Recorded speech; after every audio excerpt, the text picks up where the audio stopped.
पाकिस्तान आज तक ODI world cup में हिंदुस्तान को नहीं हरा सका, तो हिंदुस्तान को इस चीज़ का एज होगा, एक उनका क्राउड है, एक इनकी कंट्री, एक उनका होम ग्राउंड है, पिचेस से वो आशना है कि उनकी पिचेस कैसी हैं। विराट कोहली जो है वो दुनिया के पहले बल्लेबाज जिन्होंने सचिन तेंदुलकर से भी ज़्यादा 10,000 रन बनाए हैं, फिर 13,000 रन बनाए, और दूसरे नंबर पर आते हैं हमारे कोच रोहित शर्मा, उन्होंने 10,000 रन बनाए, सेकंड फास्टेस्ट रन मेकर है। यहाँ तक ताल्लुक है बाबर आजम को भी इतना वक्त नहीं हुआ, ना उसके पास इतना एक्सपीरियंस है कि वो रोहित शर्मा या विराट कोहली के करीब भी आ सके, लेकिन वो राइजिंग किंग है और पाकिस्तान में बाबर आजम को किंग कहा जाता है। पाकिस्तान को अब स्पिनर्स यूटिलाइज करने पड़ेंगे ताकि इंडिया को प्रेशर में लेके आए। दुनिया बकदरे एफर्ट, जो एफर्ट पुट करेगा, जो हार्ड वर्क करेगा वही जीतेगा। जहाँ तक शुभमन गिल का ताल्लुक है, तो शुभमन गिल को तो हम प्रिंस कहते हैं। उन्होंने आते साथ उन्होंने सेंचुरी की और 67 की एवरेज से खेल, और पाकिस्तान के अगेंस्ट वो स्पिनिंग कंडीशन श्रीलंका में वो खेल चुके हैं, पाकिस्तान के अगेंस्ट उन्होंने ब्रिलियंट परफॉर्मेंस दी। और जिस तरह उनके बॉलर्स परफॉर्मेंस दे रहे हैं, जिस तरह मोहम्मद सिराज हो गए जो लंका का उन्होंने हाल किया था एशिया कप के फाइनल में, फिर जसप्रीत बुमराह भी वापस आए हैं इंजरी से, लेकिन जसप्रीत बुमराह जब बॉल कर रहे हैं तो वो कमर पूरी नहीं झुका रहे, वो उनकी असल पेस बाहर नहीं आ रही, तो पाकिस्तान को एडवांटेज आएगा, वो उसको ज़रा टैकल कर लें। बाबर आजम की कप्तानी में जा रहे हैं, और 1526 में पहले भी एक बाबर आए थे जिन्होंने हिंदुस्तान को फतह किया था, तो क्या अब की बार बाबर आजम जो है वो हिंद को फतह कर पाएंगे? तो होप फॉर द बेस्ट, इंशाल्लाह मैं उम्मीद है कि हमारा कप्तान स्कीपर स्कोर करेगा। अस्सलाम वालेकुम। वालेकुम अस्सलाम। क्या नाम है आपका? अब्दुल्ला अब्बास। आप क्या कहना चाहेंगे, पाकिस्तान का और इंडिया का मैच है, कौन विन करेगा? पाकिस्तान और इंडिया का मैच हमेशा एक हाइप का रीज़न रहा है, और इसको कहा जाता है फाइनल बिफोर फाइनल। तो हम प्रीवियस रिकॉर्ड पहले चेक करेंगे कि प्रीवियस रिकॉर्ड क्या है। आज तक पाकिस्तान ओडीआई वर्ल्ड कप में कभी इंडिया को हरा नहीं पाया, तो अब की बार हम बाबर आजम की कप्तानी में जा रहे हैं, और 1526 में पहले भी एक बाबर आए थे जिन्होंने हिंदुस्तान को फतह किया था, वो अलग बात है 4 साल बाद वो फोत हो गए थे, तो क्या अब की बार बाबर आजम जो है वो हिंद को फतह कर पाएंगे? तो होप फॉर द बेस्ट, इंशाल्लाह मैं उम्मीद है कि हमारा कप्तान स्कीपर स्कोर करेगा। पिछले 2 मैचेस में तो नहीं कर सके, लेकिन उम्मीद है कि अब पाकिस्तान अच्छा खेलेगा और पाकिस्तान इंडिया को ज़रूर हराएगा। हमारी टीम प्रेशराइज तो नहीं होगी जिस तरह के दीगर टीमें होती रही हैं, या कल का मैच जो था या परसों का मैच आपने देखा होगा किस तरह पाकिस्तान ने जीता, बड़ी मुश्किल से जीता है, और रिजवान को हमने देखा है थका हुआ था, तो इस दफ़ा तो ऐसा मामला नहीं होगा? जी, जब वर्ल्ड कप के मैचेस होते हैं, चाहे छोटी टीम के साथ हों चाहे बड़ी टीम के साथ हों, प्रेशर ज़रूर होता है, क्योंकि वर्ल्ड कप नाम ही प्रेशर का। जब 4-5 साल बाद एक टूर्नामेंट आ रहा है और सब बड़ी टीमें आ रही हैं जो बेस्ट 10 होती हैं, वो आपस में आगे खेलते हैं, तो वर्ल्ड कप में कोई टीम छोटी बड़ी नहीं होती। और जिस तरह राइवलरीज होती हैं, जिस तरह इंग्लैंड वर्सेस ऑस्ट्रेलिया मैच होता है, न्यूजीलैंड वर्सेस इंडिया होता है, पाकिस्तान वर्सेस इंडिया, तो ये बड़ी टीमों के मैचेस हमेशा प्रेशर वाले मैचेस होते हैं।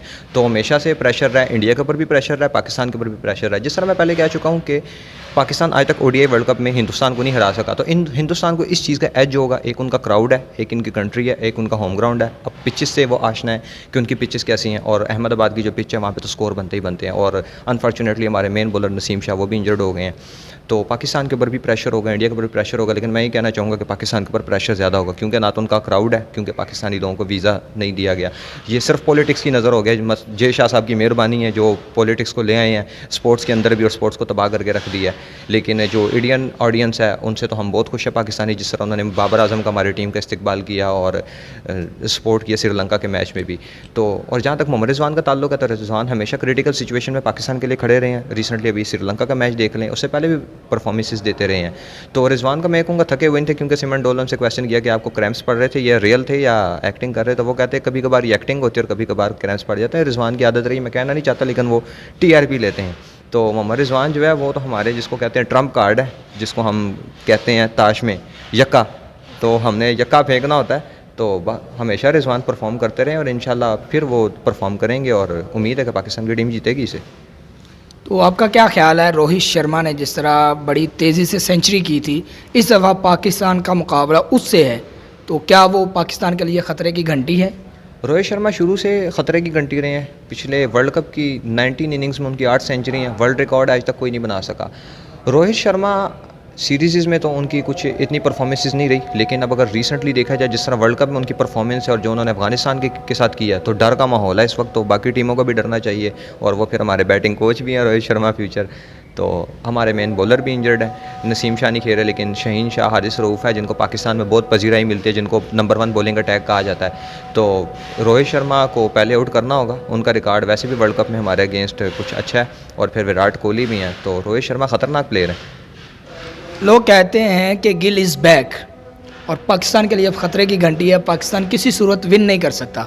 गिल भी वापस आ चुका है और इनके प्लेयर और इनके बॉलर बड़े बेस्ट हैं, और कहते हैं कि ये स्ट्रॉन्ग टीम है। आप क्या कहते हैं कि क्या पाकिस्तान इतने प्रेशर के बावजूद, क्लाउड इनका नहीं है, पिचेस उन्हीं की हैं, ग्राउंड उन्हीं के हैं, लोग उन्हीं के हैं, और ये स्ट्रॉन्ग टीम है, तो क्या इसके बावजूद पाकिस्तान के चांसेस हैं?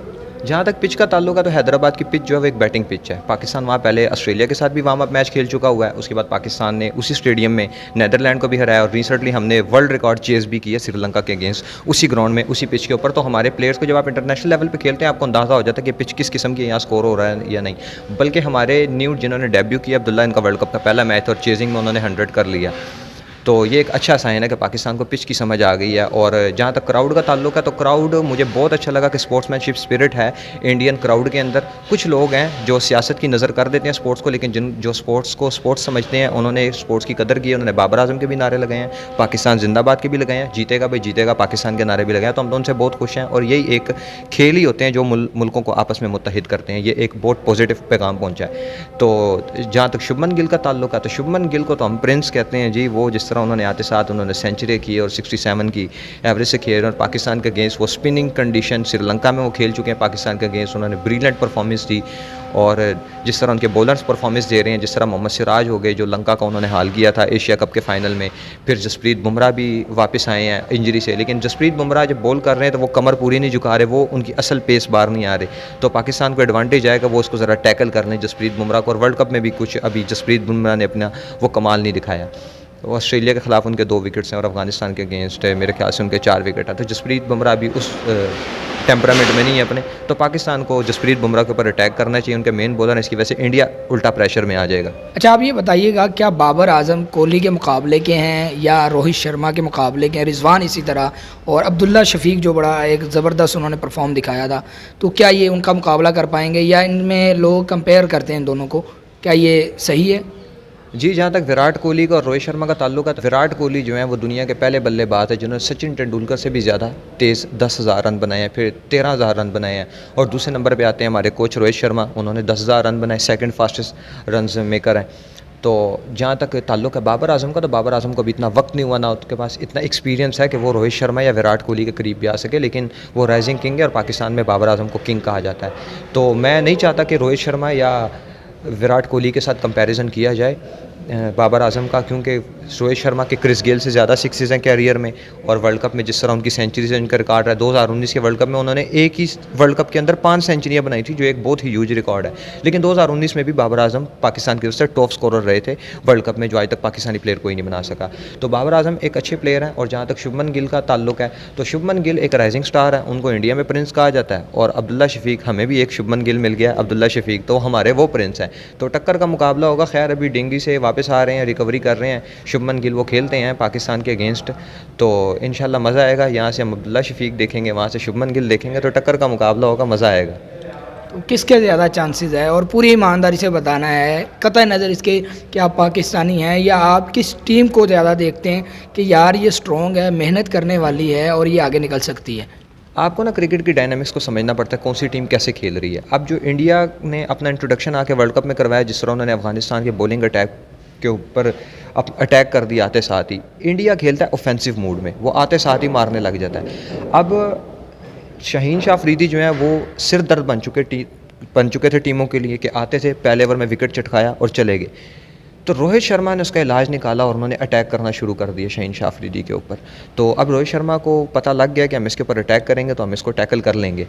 तो पाकिस्तान को अब स्पिनर्स यूटिलाइज़ करने पड़ेंगे ताकि इंडिया को प्रेशर में लेके आए, क्योंकि जिस तरह फास्ट बॉलर को मार पड़ रही है, मिचेल स्टार्क को, पैट कमिंस को, हैज़लीवुड को, हारिस रऊफ को मार पड़ रही है, शाहीन शाह अफरीदी को मार पड़ रही है, तो आपको स्पिनर्स के ऊपर रिले करना पड़ेगा। इंडिया के स्पिनर्स अच्छे हैं, वो अश्विन को भी खिला रहे हैं, वो जडेजा को भी खिला रहे हैं, वो कुलदीप यादव को भी खिला रहे हैं। कुलदीप यादव पहले भी बाबर आजम को 2 मरतबा आउट कर चुके हुए हैं, वर्ल्ड कप में भी किया और चैम्पियन ट्रॉफी में भी उनको क्लीन बोल्ड कर चुके हुए हैं कुलदीप यादव। तो पाकिस्तान के बाद लेग स्पिनर शादाब हैं जो पाकिस्तान के लिए बहुत परफॉर्मेंसेस दे चुके हैं, लेकिन चूंकि वो फॉर्म में नहीं है, लेकिन पाकिस्तान में वाइस कैप्टन की हैसियत से खेल रहे हैं। तो मैं सिर्फ यही कहना चाहूँगा, मैं कहना नहीं चाहता, लेकिन वो वाइस कैप्टन के कोटे के ऊपर पाकिस्तान टीम में खेल रहे हैं। रिसेंटली उनकी कोई परफॉर्मेंस भी नहीं है, तो अगर उनसे नहीं खेला जा रहा तो उसामा मीर उनसे अच्छा बॉल टर्न कर लेते हैं, वो ड्रिफ्टर भी कर लेते हैं, लेग ब्रेक भी कर लेते हैं, गुगली भी कर लेते हैं। तो मैं चाहता हूँ कि उसामा मीर को चांस दिया जाए, सिर्फ इसीलिए नहीं कि जी हमारे पास पुराने प्लेयर हैं, एक्सपीरियंस है। अब्दुल्ला शफीक के पास भी एक्सपीरियंस नहीं था और पहले मैच में आकर उन्होंने सेंचुरी जड़ दी, तो उसामा मीर भी डिज़र्व करते हैं कि उनको चांस दिया जाए। हमने देखा है अक्सर ऐसा होता है कि पाकिस्तान हारते हारते एकदम बाजी पलट देता है, ये दुआओं का नतीजा है या पाकिस्तान खुद ज़रा डिले करता है कि पाकिस्तानियों के दिल ज़रा धड़क जाएं धमक जाएं, उसके बाद हम मैच जीतेंगे। दुनिया बकदरे एफर्ट है, जो एफर्ट पुट करेगा, जो हार्ड वर्क करेगा वही जीतेगा।